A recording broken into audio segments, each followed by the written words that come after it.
Hello friends, welcome to SSC coaching centre. दोस्तों, गणित का वीडियो है और सभी एग्जाम्स में ये क्वेश्चन आते हैं। यूपी पुलिस हो, दिल्ली पुलिस हो, टेट हो, आपका सी टेट हो, अब बहुत सारे एग्जाम हैं जिनमें ये क्वेश्चन बार बार रिपीट होते हैं। तो आप पूरा वीडियो जरूर देखिएगा अगर आप किसी भी एग्जाम की तैयारी कर रहे हैं। तो स्टार्ट करते हैं। पहला क्वेश्चन है, यदि 10 व्यक्ति 9 घंटे रोज काम करके एक काम को 20 दिन में पूरा कर सकते हैं, तो कितने दिन में 25 व्यक्ति 6 घंटे रोज काम करके उस काम को पूरा करेंगे। इसके लिए दोस्तों एक फॉर्मूला होता है, मैं आपको बताता हूं। M1 D1 T1 पूरे का बटा W1 बराबर M2 D2 T2 पूरे का बटा W2। M1 का मतलब है मेन, कितने व्यक्ति, यानी कि 10 व्यक्ति हैं, तो हम यहां पे 10 ले लेंगे। D1 का मतलब है दिन, कितने दिन ले रहा है, 20 दिन ले रहा है, तो 20 ले लेंगे। T1 का मतलब है टाइम, टाइम कितना है, 9 घंटे रोज का टाइम है, 9 ले लेंगे। और W का मतलब वर्क, वर्क क्या है, एक काम, वर्क क्या है, एक है, तो बटे में 1 ले लो बराबर। बाद में कितने व्यक्ति, 25 व्यक्ति, ठीक है, उस काम को पूरा करेंगे, यानी कि कितने दिन में पूरा करेंगे, D2 पूछ रहा है, ठीक है। और 6 घंटे रोज कर रहे हैं, यानी कि T2 दे रखा है, 6 घंटे रोज काम करने का T2 दे रखा है, यानी कि टाइम 2 दे रखा है, काम वही है, ठीक है। तो 1 से तो कोई मतलब नहीं, 1 से तो 1 बटे में 1 हो, उससे कोई फर्क नहीं पड़ता। अब देखना यहां पे बस इसको कटा लेना, आपका आंसर आ जाएगा। 5 से कटाऊंगा 5 बार में, और 5 से कटाऊंगा 4 बार में, ये कटेगा, ठीक है। चलिए 3 से कटाऊंगा 2 बार में, और 3 से कटाऊंगा ये 3 बार में कटेगा, ठीक है। 5 दूने का ये 10 हो जाएगा, और 10 से ये 10 कट जाएगा। अब बचा क्या, 4 × 3 12 हो जाएगा। इधर क्या D2, तो D2 कितना निकल के आया भाई, 12 दिन। तो 25 व्यक्ति 6 घंटे रोज काम करके कितने दिन में खत्म कर देंगे काम, 12 दिन में खत्म कर देंगे। बी ऑप्शन सही जवाब है आपका। समझ में आ गया होगा सभी को। चलिए अब देखेंगे अगला सवाल। अगला सवाल है, एक पुरुष और एक स्त्री एक साथ एक काम को 18 दिन में पूरा कर सकते हैं। एक पुरुष और एक स्त्री, यानी कि एक आपका मैन है, एक स्त्री है, यानी कि एक वुमेन है, दोनों मिलकर के एक साथ काम को 18 दिन में खत्म कर देते हैं, ठीक है। दोनों मिलकर के एक साथ काम को 18 दिन में खत्म कर सकते हैं। उस कार्य को करने में उनकी दक्षता का अनुपात 3:2 है। 3:2, 3:2 का मतलब क्या है, मैन करेगा 3 काम, वुमेन करेगी 2 काम, दोनों मिलकर के काम को 18 दिन में खत्म कर रहे हैं। जबकि दोनों मिलकर के काम एक दिन में कितना करेंगे भाई, 5 करेंगे। 18 दिन में उन्होंने काम खत्म किया है, एक दिन में 5 काम करेंगे, तो 18 दिन में कितना काम कर देंगे, वो 18 × 25 90, यानी कि 90 काम को वो खत्म कर देंगे। तो इसका मतलब काम कितना हुआ, वो 90 काम हुआ, जो कि वो 18 दिन में खत्म कर रहे हैं दोनों मिलके। तो उसने पूछा है कि उस स्त्री को अकेले वह कार्य पूरा करने में कितने दिन लगेंगे। अगर उस कार्य को अकेले स्त्री करेगी तो काम तो पूरा 90 है, अकेले स्त्री करेगी तो अकेले वुमेन एक दिन में 2 कर रही है, तो 90 को कितने दिन में करेगी भाई, 45 दिन में कर लेगी। ये आपका आंसर हो गया 45। खत्म सवाल, पहला ऑप्शन सही था। तो इस तरीके के प्रश्न में बताइए, 1 लाइन 2 लाइन 3 लाइन में आंसर आ गया। सवाल को पढ़ो, वहां से लेके यहां तक 4 लाइन में सवाल आ रहा है, और 1 लाइन में भी नहीं हो रहा, कम समय में खत्म हो गया। बस करने का तरीका सीख लो, कोई सवाल कठिन नहीं होता। अब देखेंगे अगला सवाल। अगला सवाल है, एक आयत की लंबाई और चौड़ाई दोगुनी कर दी गई है, क्षेत्रफल में प्रतिशत वृद्धि है। देखिए कोई आयत है, कोई आयत है हमारा, ये वो बोल रहा है कि आयत की जो लंबाई और चौड़ाई है दोगुनी कर दी गई। जैसे मान लो उसकी पहले हाइट 10 थी और ऐसे चौड़ाई 15 थी, ठीक है। लंबाई ऐसे 10, चौड़ाई 15, तो 15 का 10 से मल्टीप्लाई कर दो, यानी कि वो एरिया, यानी कि वो आयत था कितने का, 150 का। अब इसकी लंबाई और चौड़ाई को दोगुनी कर दिया, लंबाई और चौड़ाई को क्या कह रहा है, वो दोगुनी कर दिया।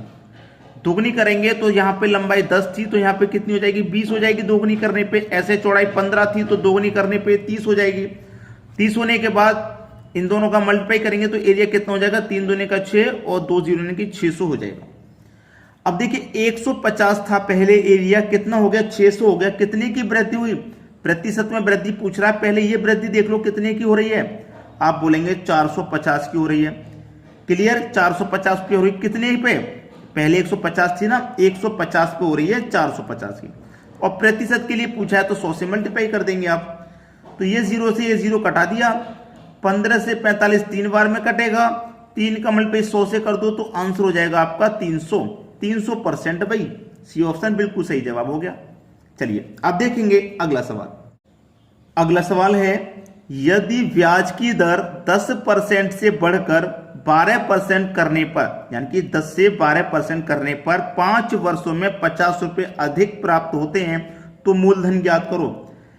पहले प्रतिशत की दर 10 थी, फिर हो गई 12%, तो 10 से 12 हो गई भाई, कितनी बढ़ गई?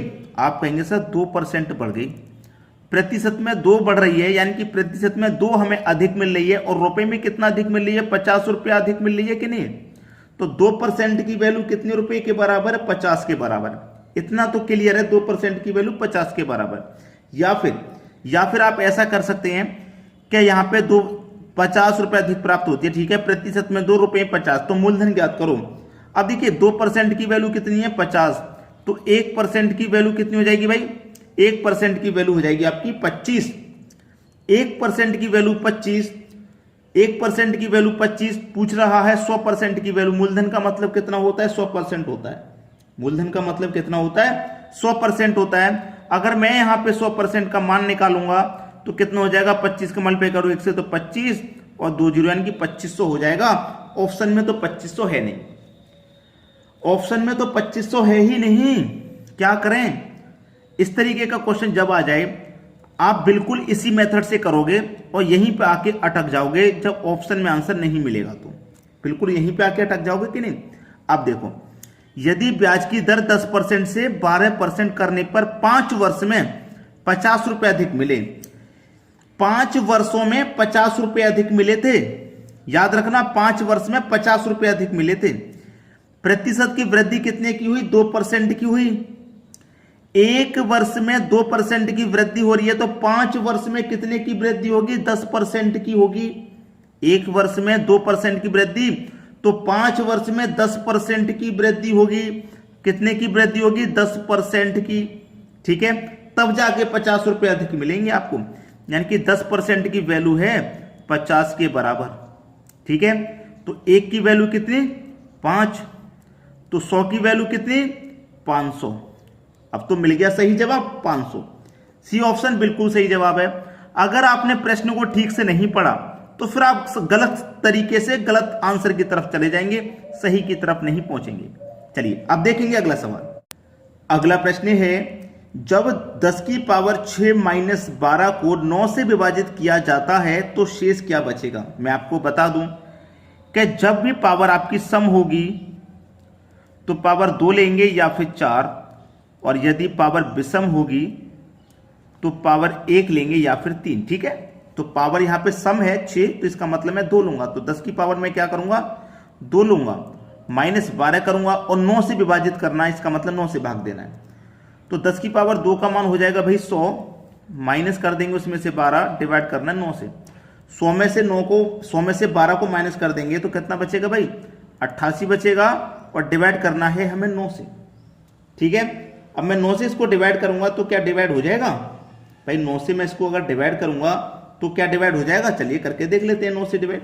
चलिए 9 से मैं इसको डिवाइड करूंगा, 9 निम 81 कटेगा भाई। 9 निम 81 कट गया। अब 9 निम 81 कट गया तो जितनी बार कटा उससे हमें कोई मतलब नहीं है। 88 में से 81 तक कट गया 9 बार, जितनी बार कट गया उससे कोई मतलब नहीं। अब 81 कट गया ना, तो उसके बाद में कितना बच रहा है? शेष 7 शेष बच रहा है। बस यही तो आंसर है। उसने पूछा क्या? शेष क्या बचेगा? 7 शेष बचेगा, यही हो जाएगा आपका आंसर भाई 7। सभी को समझ में आ गया ना। चलिए सी ऑप्शन बिल्कुल सही जवाब है। अब देखेंगे अगला क्वेश्चन। अगला क्वेश्चन है, 7 की पावर 19 प्लस 2 को 6 से भाग दिया जाए तो शेष क्या बचेगा। मैंने अभी आपको क्या बताया था कि अगर पावर सम है तो पावर 2 लेंगे या फिर 4, और पावर यदि विषम है तो पावर 1 लेंगे या फिर 3 लेंगे। अब 7 की पावर 19 है, पावर विषम है तो पावर पहले 1 ले लो, प्लस उसमें 2 कर दो, डिवाइड कर दो 6 से।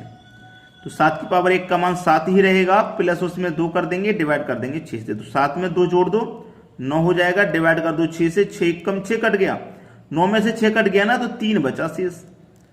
शेष भाई आपका 3 बचा है, यही हो जाएगा ना आपके क्वेश्चन का सही जवाब 3, जो कि पहले ऑप्शन में दिया गया है। तो सभी की समझ में आ गया।